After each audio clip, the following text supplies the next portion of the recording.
The fluorescent lights in the oncology ward had a particular hum to them. A low, insistent drone that Caleb Marsh had come to think of as the sound of waiting. He lay in the adjustable bed of room 14B at Mercy General Hospital, 22 years old, with an IV threading chemicals into his left arm and a diagnosis sitting on his chest like a stone. Acute lymphoblastic leukemia. 3 words that had rearranged the furniture of his entire life in the span of one Tuesday afternoon. It had started, as these things often do, with something small.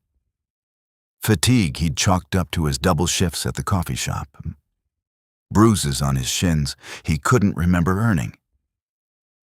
Then the nosebleed that wouldn't stop. Not for 20 minutes, not for 40. Not until his roommate Danny had driven him to urgent care at 2 in the morning, annoyed but worried, cursing under his breath the whole way there. That was 6 weeks ago.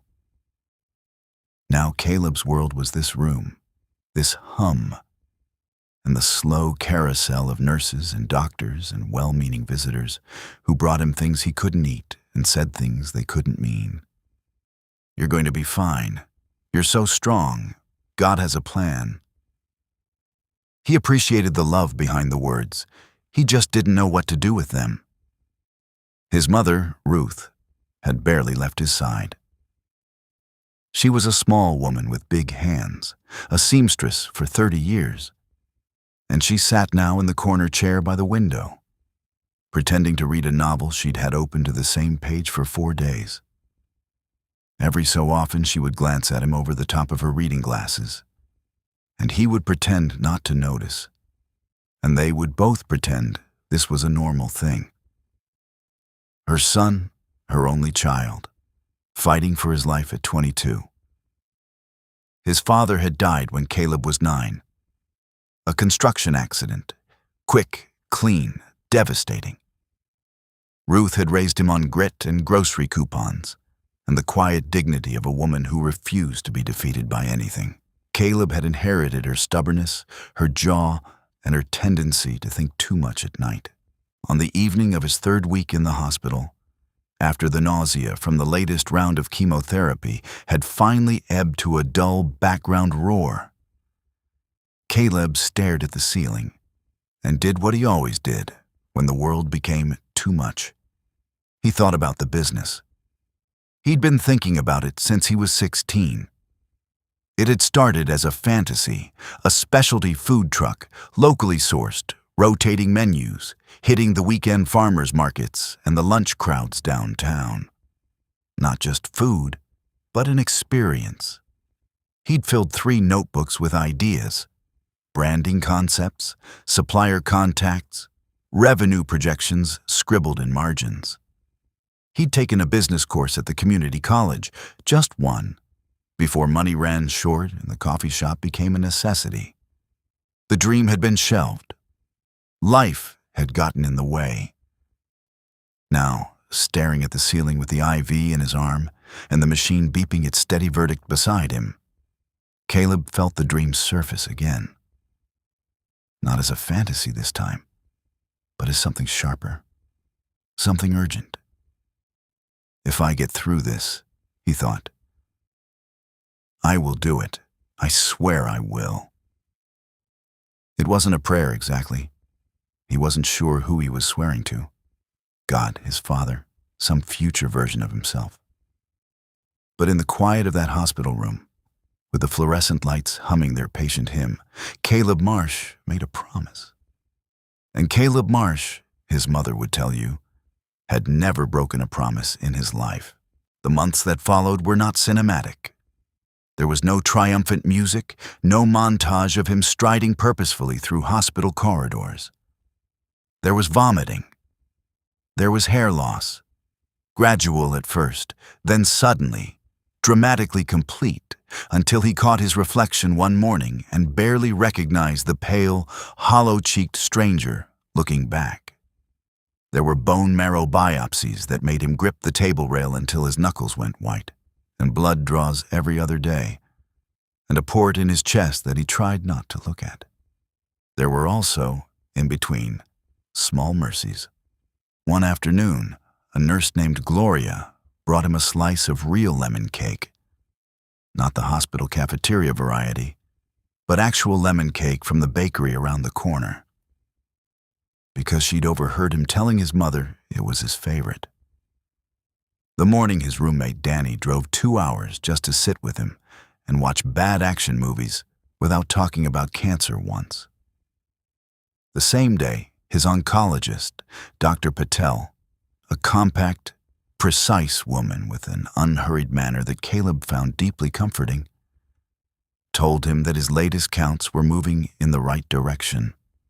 Moving in the right direction. He had written that in his notebook. The same notebook he'd started bringing to the hospital, filling with new pages of plans. He'd had time, after all. More time than he'd ever had, stripped of work and social obligation and the ordinary busyness of being young. He used it. He researched food truck ordinances and commissary kitchen requirements. He studied small business loan structures and mapped out what a realistic first-year revenue looked like. He read books, real books, dense with accounting and operations and the unglamorous mechanics of entrepreneurship. He filled the margins with questions he intended to answer. Ruth watched him and said nothing for weeks. Then one evening, she set down her novel, still on the same page, and said, "What are you always writing?" He told her about the business, the whole vision, for the first time out loud, with real numbers attached. She was quiet for a long moment. Then she nodded slowly, the way she did when she'd made up her mind about something. "Your father wanted to start a business too," she said. "A landscaping company. He had the name picked out and everything." She paused. He kept waiting for the right time. Caleb understood what she wasn't saying. 7 months after his diagnosis, Dr. Patel sat across from him in her office, not the hospital room, her office, which felt significant, and told him that he was in remission. Complete remission.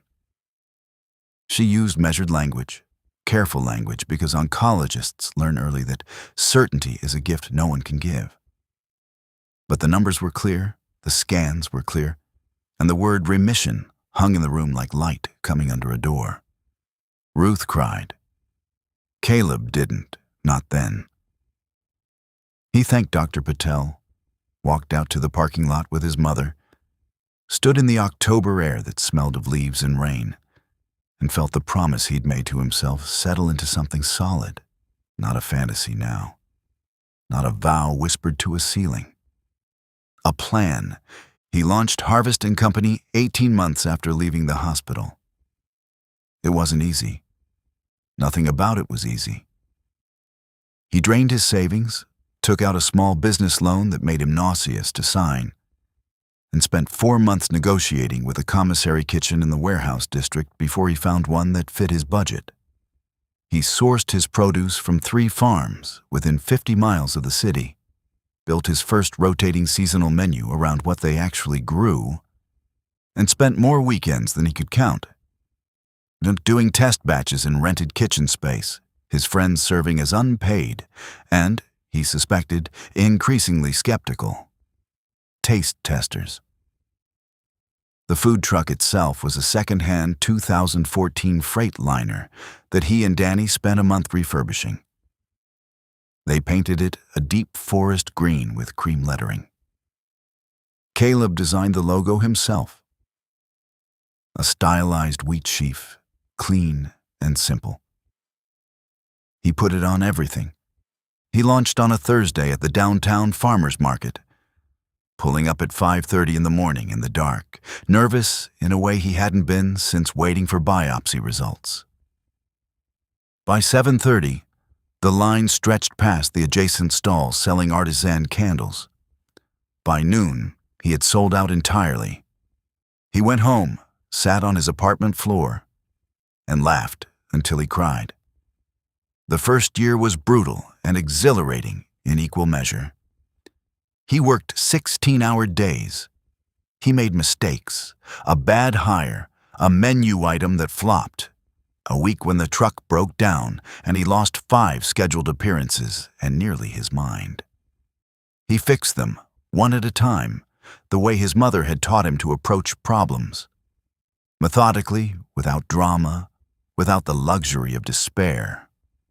By the end of year 2, Harvest and Company had a second truck and a small catering operation. By year 3, he opened a brick-and-mortar location in the renovated Arts District. A warm, unpretentious room with reclaimed wood tables and a menu that changed every 6 weeks with the seasons. A local food magazine ran a half-page profile. The line on weekends was out the door. Caleb read the profile once, folded it carefully, and put it in the same notebook where he'd written moving in the right direction. Then he went back to work. He met her at a fundraiser, which was, he would later think, exactly the right place. It was the 3rd annual Leukemia and Lymphoma Society Gala, a medium-sized affair at a hotel downtown, the kind of event with past hors d'oeuvres and a silent auction and a string quartet playing in the corner. Caleb had been invited as a donor, which still felt strange to him, the word donor, as if he had crossed some invisible threshold from the person being helped to the person doing the helping. He had arrived alone, accepted a glass of sparkling water, and was contemplating the silent auction table. Specifically a weekend getaway package he had absolutely no time to use. When he became aware that someone beside him was having a strong opinion about the landscape photography on the back wall. "It's technically fine," she was saying, to no one in particular, or perhaps to him. "But it's the kind of photograph that makes you feel nothing, which is the one thing a photograph shouldn't do." He turned. She was roughly his age, dark-haired, wearing a burgundy dress and the expression of someone who had walked into the wrong room and decided to make the best of it. She was looking at the photographs, not at him. "Maybe it's meant to be calming," he offered. "Calming and empty aren't the same thing." Now she looked at him. Her eyes were quick, curious. "Sorry, I have opinions about art. It's a flaw." "I have opinions about food," same energy. She smiled, reluctant, then genuine. "Nora Vasquez." "Caleb Marsh." They shook hands with the formality of a business meeting, and then stood side by side looking at the landscape photograph for another moment. "Are you a survivor?" she asked. Not with pity, just straightforwardly, the way you ask someone how they found the event. 3 years in remission, he said. "You?" "My brother." 5 years. She paused. "He couldn't make it tonight. He lives in Portland now, but I come every year anyway." They found a table in the corner and talked through the entire program, through the keynote and the video testimonials and the live auction, until the event coordinator began pointedly stacking chairs in the far corners of the room. They exchanged numbers at the coat check with the slightly dazed quality of people who had meant to have a brief conversation and instead lost 3 hours. He texted her the next morning.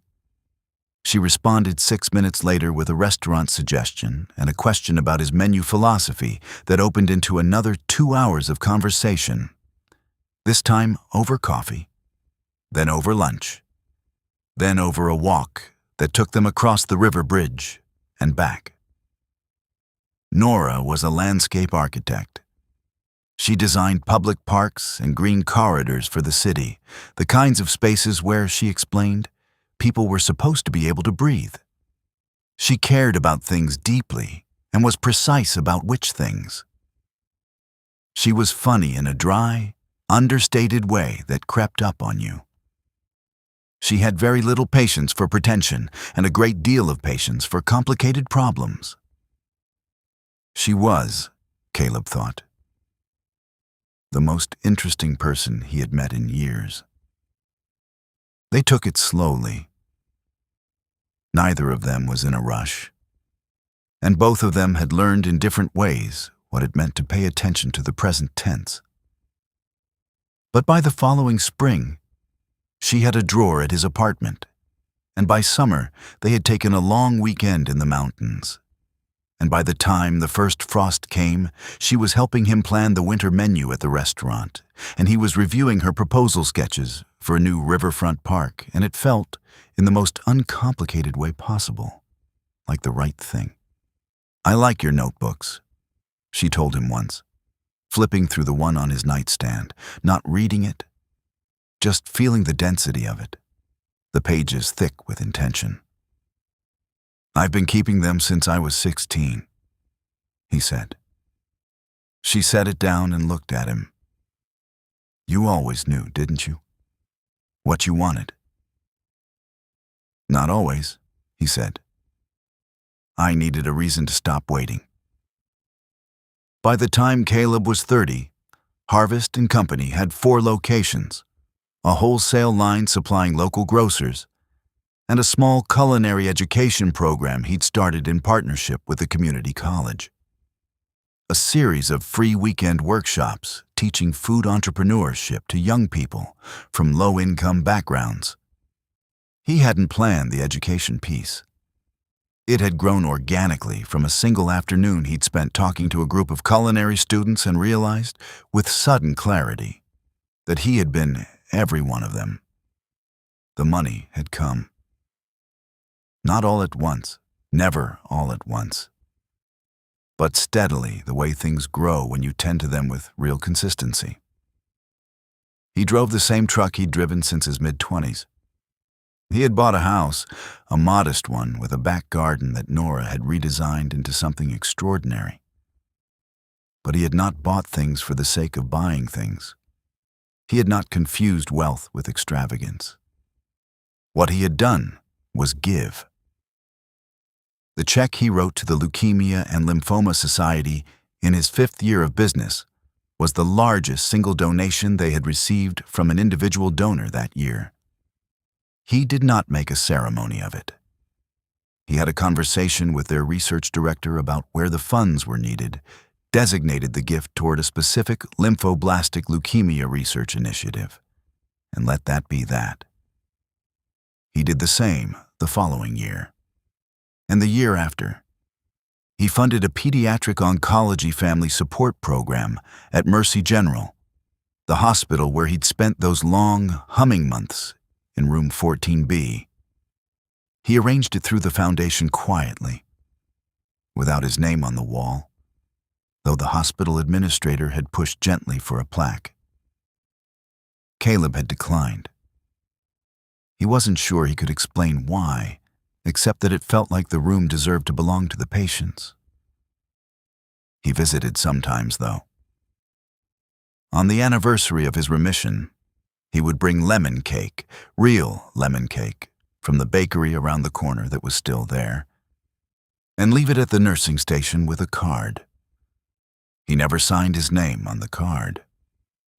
Gloria, the nurse who had brought him his first slice all those years ago, recognized the handwriting anyway. She told him so, one October morning when she happened to be walking out as he was walking in. "You didn't have to do this every year," she said. "I know," he said. She looked at him for a moment, then nodded. The way his mother used to nod when something had been understood, and there was no need to say more. The city had come to know Caleb Marsh the way cities come to know certain people, not through spectacle, but through accumulation. Through the restaurant in the Arts District, where the servers knew the regulars by name, and the menu was always surprising and the prices were fair. Through the food truck that still showed up at the farmer's market every Thursday, sometimes with Caleb himself behind the counter. because he liked the work and he had never forgotten that the work was the thing. Through the culinary workshops, which had by now produced a dozen graduates who had started their own small food businesses around the city, a bakery, 2 more trucks, a catering company run by a 24-year-old named Marcus, who had grown up 3 blocks from Caleb and had the same dense notebooks. Through the parks, the riverfront redesign that Nora led had transformed a neglected industrial stretch into something people actually used. A real public space, full of native plantings and benches and a walking path that connected 2 neighborhoods that had long felt separate. Caleb had quietly supported the funding drive. Nora's name was on the design credit. His wasn't anywhere. "You should let people know," she told him once, not for the first time. "It wouldn't diminish anything. People like knowing there's a person behind it." "They know there's a person," he said. "They just don't need to know it's me." "That's very noble and also slightly maddening." He smiled. "I learned from a nurse who brought me cake without making a speech about it." She threw a dish towel at him. He caught it. On a Saturday in early November, Caleb Marsh turned 32. He hadn't planned anything. Nora had, which was its own kind of grace. She had arranged a dinner at the restaurant, after hours, with the people who mattered. His mother Ruth, now retired and gardening obsessively and reading actual books. Danny, who had moved upstate but drove down for things like this. A handful of friends accumulated over years. Dr. Patel, who had accepted the invitation with characteristic precision and arrived with characteristic punctuality. Gloria, who had been persuaded after 3 invitations. The chef, a young woman named Anya, whom Caleb had hired out of the culinary program and who was now running the kitchen better than he ever could have, had designed the menu herself. She had not asked him what he wanted. She had just made the things she knew he loved. Which was better? Midway through the evening, Ruth tapped her glass and stood. She was still a small woman with big hands, but she stood very straight. "I'm not a speech person," she said, which was true. "But I'm going to say one thing." She looked at her son. "Your father wanted to start a business. He kept waiting for the right time." She paused. "You didn't." She sat down. The table was quiet for a moment. Then Caleb reached over and took her hand, those seamstress hands, strong and steady, and held it. And that was the speech. Later, after dessert, after the last of the wine, when the restaurant was just the good hum of people who liked each other in a warm room, Nora found him standing just outside the entrance, looking out at the street. The city was doing its ordinary nighttime things. Headlights, pedestrians, the glow of other restaurants, the animated signage of the bar across the street. "What are you thinking?" she asked. He was quiet for a moment. Then, "I'm thinking about room 14B." She leaned against him. "Good thoughts or hard thoughts?" "Both," he said. "Mostly good." Outside, a couple was walking a dog that kept stopping to investigate the sidewalk cracks with tremendous seriousness. A teenager on a bicycle wove through the crosswalk. A man in a green jacket stood on the corner consulting his phone, then looked up and seemed briefly delighted by wherever he found himself. Caleb watched all of it. The ordinary machinery of a city doing what cities do, producing endlessly the small and unremarkable fact of people continuing on. He thought about the promise. Not with drama, not with ceremony. Just the way you think about a thing that happened and then became who you are. He had made a promise in the dark, to a ceiling in a humming room. He had kept it. The rest, the business, the restaurants, the notebooks full of plans, the checks written and the programs funded and the parks planted, and the lemon cake left anonymously at nursing stations. The rest had grown from that, from one quiet decision made by a young man who had nothing left to lose but his word. Nora tucked her hand into the crook of his arm. "Come back in," she said. "Your mother is beating Danny at cards, and he needs moral support." He smiled. He took one more look at the street, his city doing its living. And then he went back inside, to the warmth and the noise and the people who had found their way to his table.